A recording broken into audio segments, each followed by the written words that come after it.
Ya, shalom. Secara pribadi saya mengucapkan terima kasih untuk Bapak Pendeta Dr. Insinyur Hari Saragi yang sebagai gembala sidang yang memberikan saya kesempatan untuk menyampaikan kebenaran firman pada sore hari ini. Dan hari ini kita akan belajar satu bagian dari Roma pasal yang kelima ayat 6 sampai yang ke-11. Roma 5 ayat 6 sampai yang ke-11 Bapak Ibu ya.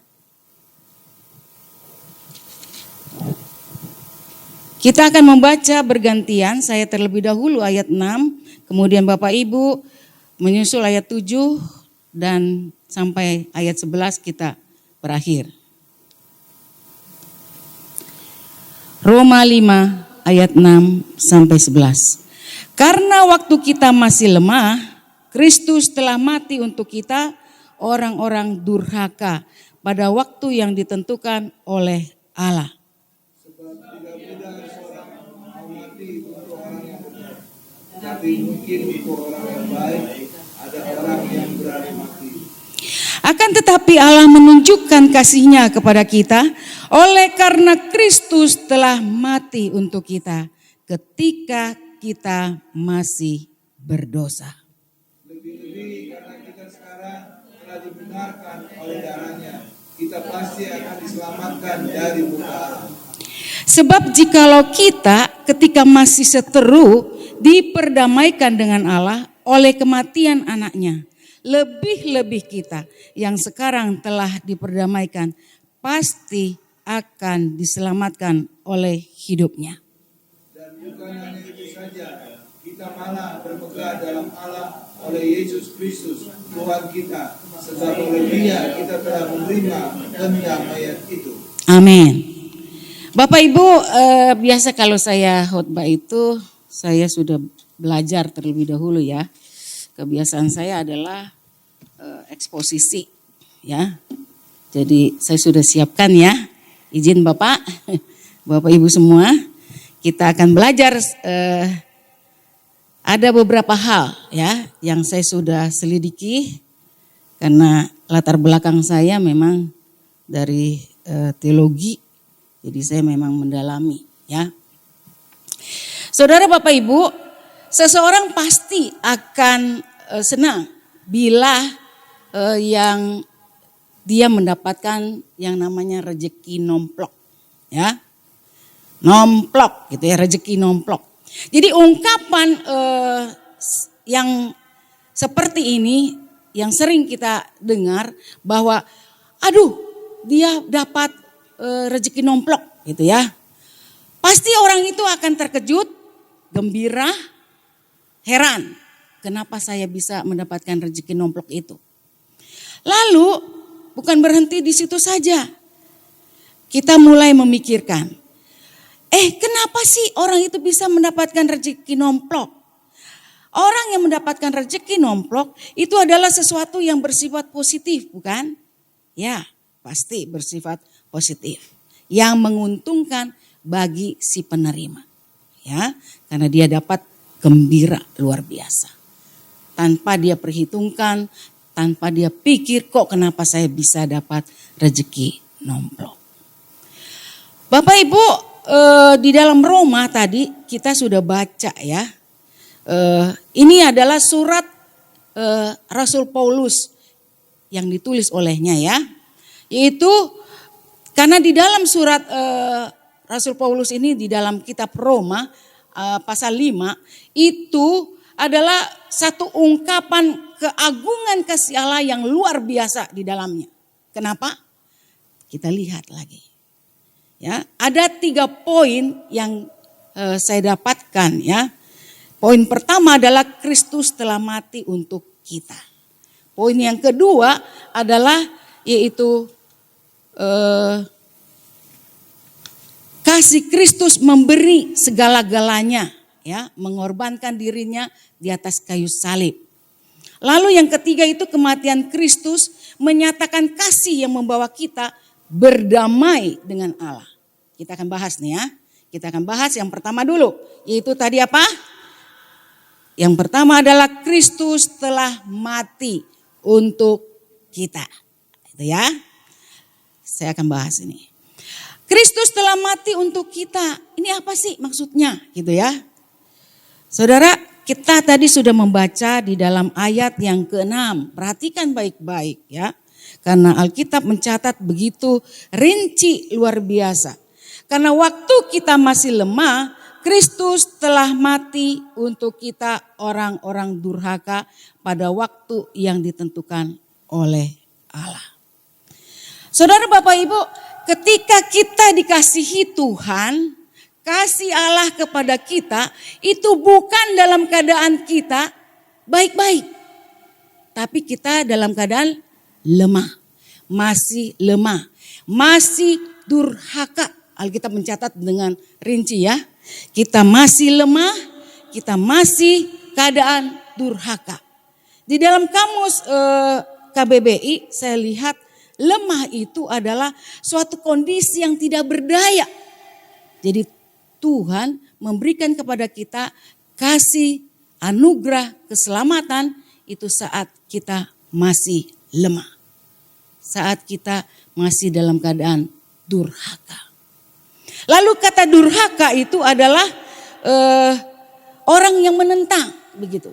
Jadi kondisi kita sebagai penerima kasih Allah itu adalah sebagai orang-orang yang durhaka. Orang-orang yang sering menantang, membangkang atau melawan, berontak terhadap Tuhan. Tuhan mengasihi kita dalam keadaan kita masih lemah dan durhaka.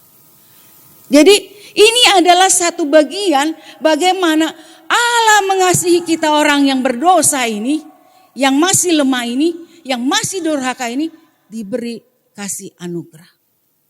Itu hanya anugerah. Kalau kita bisa memanggil Yesus Kristus sebagai Tuhan dan Juru Selamat kita, itu adalah anugerah semata. Ya Bapak Ibu, karena itulah yang disebut rezeki nomplok. Ya, kita masih lemah loh. Kita masih durhaka. Tuhan kasih kita. Jadi lalu kita lihat yang berikut. Pada ayat yang ke-8. Kristus telah mati untuk kita. Itu ayat yang ke-8 Bapak Ibu. Perhatikan ya.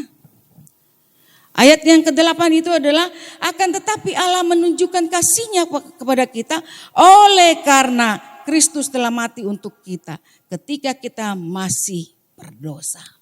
Jadi hal yang lebih rinci lagi Tuhan catat lagi. Itu melalui penulisan daripada Rasul Paulus. Bahwa Allah mengasihi kita pada saat kita masih berdosa. Saudara Bapak Ibu, kita bukan orang baik. Waktu Tuhan bertemu dengan kita. Tuhan mempertemukan kita secara pribadi bukan? Ya, saya berharap Bapak Ibu bertemu secara pribadi dengan Tuhan. Karena kalau Bapak Ibu bertemu dengan Tuhan, otomatis ketika saudara Bapak Ibu semua menghadapi beban pergumulan, pasti dikuatkan. Amin. Amin. Kita masih berdosa. Waktu Tuhan memberikan anugerah keselamatan, yaitu kasih karunia Dia. Saudara, Bapak Ibu, orang berdosa itu apa sih ciri-cirinya? Dia melanggar. Orang yang melanggar perintah Allah dan tidak mengakui dosanya. Saudara, kalau saya penginjilan itu selalu saya tanya.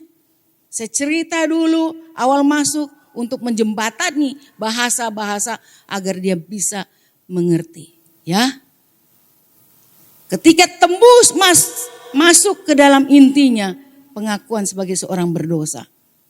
Oh, nanti dulu Bapak Ibu. Banyak yang tidak mengakui. Siapa orang yang mau dosanya dibuka? Tidak mau, betul? Tidak mau. Tidak mau dia. Dia mau menghindar supaya orang tidak membuka dosanya. Tetapi Alkitab selalu membukakan apa itu orang berdosa. Saudara, orang berdosa adalah orang yang perintah Allah dan tidak mengakui dosa-dosanya. Karena apa?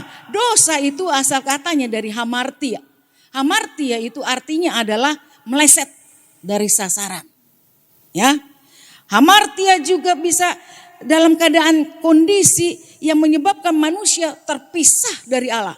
Jadi inilah ya kondisi manusia berdosa, terpisah dari Allah. Karena Allah kita adalah Allah yang kudus, suci, mulia. Sedangkan manusia berdosa adalah yang melanggar, yang terpisah hubungannya daripada Tuhan Allah. Saudara, Bapak, Ibu, inilah kondisi di mana Allah memberikan kita, yaitu Yesus Kristus yang mati bagi kita. Lalu ya hal yang berikut lagi coba kita perhatikan. Ayat 10 ya, coba perhatikan. Ya, kalau membaca Alkitab kita lihat ayat per ayat. Nanti baru kita bahas dari awal lagi ya. 10. Sebab jikalau kita ketika masih seteru diperdamaikan dengan Allah oleh kematian anaknya, lebih-lebih kita yang sekarang telah diperdamaikan pasti akan diselamatkan oleh hidupnya. Saudara perhatikan lagi. Kristus telah mati bagi kita untuk hal yang ketiga ini. Apa? Ketika Kristus mati untuk kita, menyelamatkan kita ketika kita masih seteru Allah. Bayangkan ya, tadi adalah lemah, durhaka, manusia berdosa. Ketika kita masih berdosa, lalu yang ketiga apa? Ketika kita masih seteru. Saudara, seteru itu apa sih? Gitu. Seteru adalah musuh Allah. Musuh Allah, dia bertentangan hidupnya dengan Tuhan Allah. Yang main-main ini, musuh Allah ini saya ngeri, semalam saya selidiki, itu adalah pertentangan antara hidup kita mengikuti roh atau mengikuti daging. Ada banyak hamba-hamba Tuhan yang jatuh di dalam dosa, Bapak Ibu. Para pelayan Tuhan. Jangan dipikir kita ini kelihatannya rapi, baik, keren, wangi. Jangan dipikir.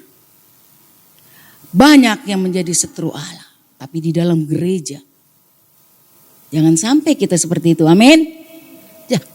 Jangan sampai kita masih menjadi seteru Allah. Karena bahayanya apa? Menjadi seteru Allah. Seteru Allah adalah pertentangan antara hidup menurut daging atau roh. Kalau orang yang hidupnya dipimpin oleh roh itu punya ciri-cirinya, bukan? Ya, apa? Di dalam Galatia 5 ayat 22 sampai 23. Apa? Buah roh. Buah roh itu punya 9 karakter, Bapak Ibu. Apa? Kasih, sukacita. Apalagi?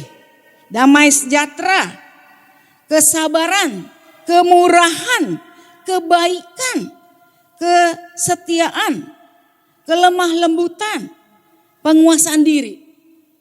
Sekarang kita coba selidiki. Kita dipimpin oleh Roh Kudus masuk di dalam karakter buah roh yang mana? Apakah kita masih jatuh di dalam kesabaran? Enggak sabar. Saya masih diuji di dalam kesabaran saya, Bapak Ibu. Saya harus akui. Itu saya sering kali enggak sabar, ya. Melihat yang enggak beres itu enggak sabar gitu ya. Punya damai, sejahtera, apa? Sukacita. Tetapi kita tidak lolos di dalam karakter yang mana. Jadi kita bisa lihat itu. Penguasaan diri. Orang sering jatuh di dalam penguasaan diri juga ya. Kalau kita harus akui ya. Ini bisa jatuh di dalam sebagai seteru Allah. Lalu yang berikut lagi ya. Jadi Rasul Paulus juga menggambarkan suatu keputusan kekal Allah yang memberikan latar belakang bagaimana pernyataan di atas, yaitu Kristus telah mati untuk kita ketika kita masih lemah, ketika kita masih berdosa, ketika kita masih menjadi seteru Allah. Itu adalah dari sejak kekekalan Tuhan memberikan anugerah keselamatannya itu karena pilihan Tuhan. Amin. Bapak Ibu, kita sudah yang percaya kepada Tuhan itu dari sejak kekekalan sudah dipilih oleh Allah. Sudah direncanakan oleh Allah bahwa kita nanti tahun sekian, tanggal sekian akan mengaku sebagai murid Tuhan, sebagai orang yang percaya kepada Tuhan. Itu Tuhan sudah catat sejak dari kekekalan. Itu sejak Tuhan memilih dan kasih yang menentukan dari sejak kekekalan. Itu namanya predestinasi. Ya, itu adalah pilihan Tuhan. Kasih yang menentukan itu dari Allah. Lalu Bapak Ibu, kita lanjut lagi. Kasih Allah yang dinyatakan kepada kita itu adalah yang pertama saat yang tidak tepat. Benar ya, kondisi penerima kita sebagai orang yang dikasihi Allah adalah kita tidak tepat dalam kondisi. Kenapa manusia masih berdosa, masih lemah, masih menjadi seteru? Itu adalah hal yang tidak pantas. Hal yang kedua, kita ini tidak pantas menerima kasih karunia itu. Karena apa? Karena kita ini adalah manusia yang berdosa. Tetapi dengan kondisi kita sebagai penerima kasih Allah itu adalah bukan dalam kepantasan. Bukan karena kita layak.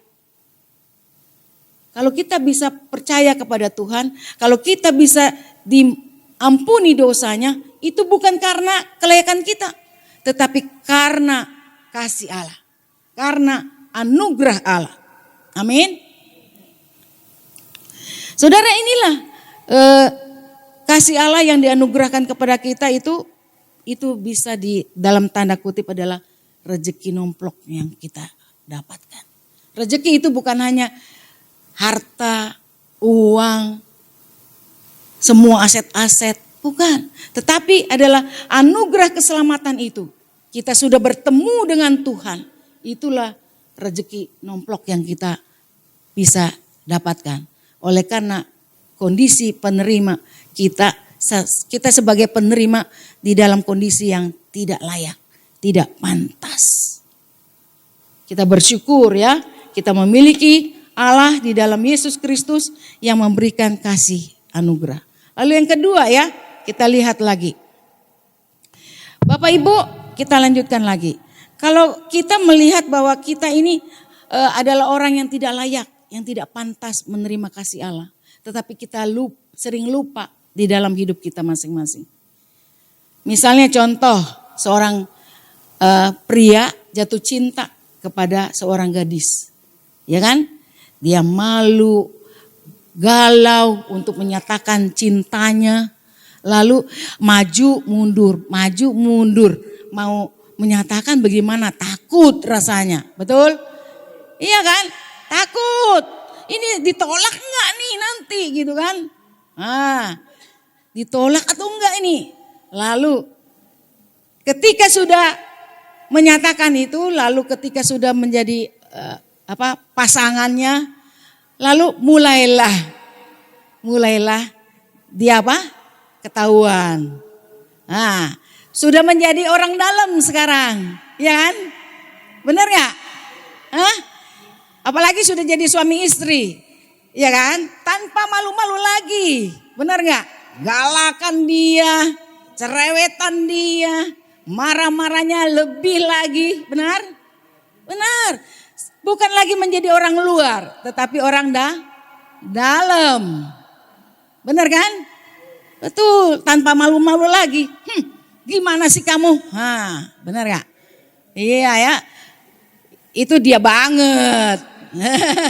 Itu dia banget tuh gitu kan.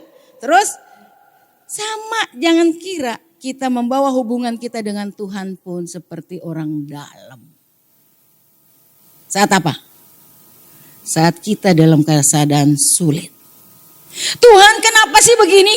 Tuhan, kenapa hidup kau sulit? Kenapa kau penderitaan melulu? Kenapa kesulitan tidak pernah jauh dari saya? Padahal yang menjerit itu adalah dia lupa. Dulu dia orang yang tidak pantas. Dia adalah orang yang tidaklah layak. Jadi apa? Jadi dia merasa dirinya adalah orang yang layak. Padahal tidak layak. Bukan kewajibanmu Tuhan untuk memberikan aku kasih karunia. Ya, saya ambil contoh yang lebih gampang deh. Ada pengemis misalnya. Ada 5 ya. Nih pengemis 1, 2, 3, 4, 5. Oke. Yang satu ketika saya lewat saya berikan. Lalu yang kedua saya lihat enggak saya lewatin. Lalu yang ketiga saya kasih. Lalu yang keempat saya kasih. Yang kelima saya tidak kasih. Lalu yang kedua yang tidak dikasih dia marah-marah. Dia marah-marah bagaimana? Kenapa yang satu dikasih, yang dua enggak, tiga enggak, yang keempat dikasih, yang kelima enggak? Marah-marah. Iya kan? Lalu apa? Sama seperti Tuhan bilang apa? Apa kewajibanku? Apakah aku berhutang kepadamu? Enggak kan? Si pemberi itu tidak berhutang. Tidak berhutang Bapak Ibu. Sama seperti itu. Tuhan tidak berhutang kepada kita. Kalau dia mau memberi kasih karunia itu kepada siapa? Kasih Allah itu diberikan pada saat yang tidak tepat. Ya kan? Tidak tepat, tidak pantas kamu terima. Jadi gak bisa kamu marah-marah sama Tuhan. Tuhan tidak berhutang padamu. Benar? Iya. Kalau Tuhan memberikan kasih karunia itu adalah anugerah. Bukan karena kamu pantas. Ya, ingat itu contoh, pengemis itu tidak pantas, tidak layak. Tidak layak dia marah kalau dia tidak dapatkan. Karena itu adalah kasih karunia. Kita lanjut Bapak Ibu. Yang berikut. Kasih Allah ini ditunjukkan juga di dalam keseragaman di dalam pemahaman tentang yang berikut adalah yaitu bahwa kasih Allah yang dibuktikan itu hanya dengan satu cara saja. Yaitu apa? Kristus mati. Kenapa kasih Kristus harus memberi segala-galanya? Yang menyebabkan dia mau mengorbankan dirinya di atas kayu salib.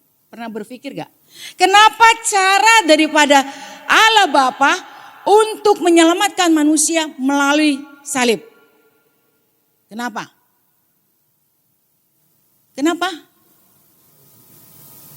Ayo, ada yang mau jawab? Karena apa? Karena murka Allah harus dipuaskan. Yaitu melalui kematian, melalui darah anaknya. Saudara seperti ini ya. Ini saya kasih contoh lagi yang lebih mudah bisa diserap. Waktu kita memberikan sesuatu kepada Tuhan Allah, ya, itu kan masih ada di dompet kanan, kiri lagi masih ada, belakang lagi masih ada, sini lagi masih ada, betul? Nah, kalau sudah sampai nyawa diberikan, sudah tidak ada apa-apa lagi bukan? Sudah habis, sudah selesai. Makanya waktu Tuhan Yesus mati di atas kayu salib ada kata tetelestai. Selesai. Sudah. Tuntas itu pengorbanan. Murka Allah sudah dipuaskan melalui kematian Yesus di atas kayu salib. Amin. Tidak ada lagi. Tidak ada perlu tambahan. Gak perlu lagi ada ritual untuk tambahin. Kemarin saya dapat waktu berbicara gitu. Bahwa komunikasi dengan orang yang agama yang mengambil bahwa Kristus mati tapi harus ditambahin lagi. Jadi Injil plus atau salib plus dengan yang lain. Itu bukan lagi sesuai dengan Alkitab ya. Kalau gereja Mount Hermon masih tetap percaya kepada salib sebagai satu-satunya jalan kebenaran dan hidup. Amin. Itu namanya masih ikut daripada pengajaran Alkitab. Amin ya. Jadi kasih Kristus itu memberi segala-galanya. Tidak ada cara lain. Tidak ada. Tidak ada ya. Contoh ada cerita Sansekerta. Ya, Sansekerta nih ya. Saudara, saya kalau khotbah itu banyak yang saya kasih contoh supaya bisa menyerap ya. Seekor burung kecil masuk ke dalam istana. Dia berteriak, "Tolong, tolong, tolong." Lalu ada raja yang mendengar. Siapa itu? Tapi di belakangnya ketika burung pipit itu masuk ke istana, diikuti juga dengan burung besar yang hitam. Dia milikku, dia milikku. Karena memang betul di bagian sayap yang sebelah kiri, burung kecil itu sudah terluka. Kalau hukum rimba adalah kalau yang sudah terluka itu berarti milik orang yang melukai ya. Burung yang besar itu yang sudah melukai, burung hitam itu berarti itu miliknya. Betul? Hukum rimba ingat. Ya. Kalau hukum rimba begitu, yang kecil kalah, yang besar menang. Jadi burung kecil ini sudah dilukai, dia kalah. Lalu dia berteriak minta tolong kepada raja karena dia masuk ke dalam istana raja. Lalu raja bilang begini, "Gak usah takut, ini istanaku, nanti aku yang akan menolongmu." Saudara tahu, si burung yang besar ini, katakanlah gagak hitam, dia berteriak. Manusia itu hanya bisa omong saja. Coba, dia sudah terluka, kamu harus gantikan dia. Oh, raja kan manusia besar, gitu. Dia lihat, kecil nih, hanya luka di tangan sayap sebelah kiri.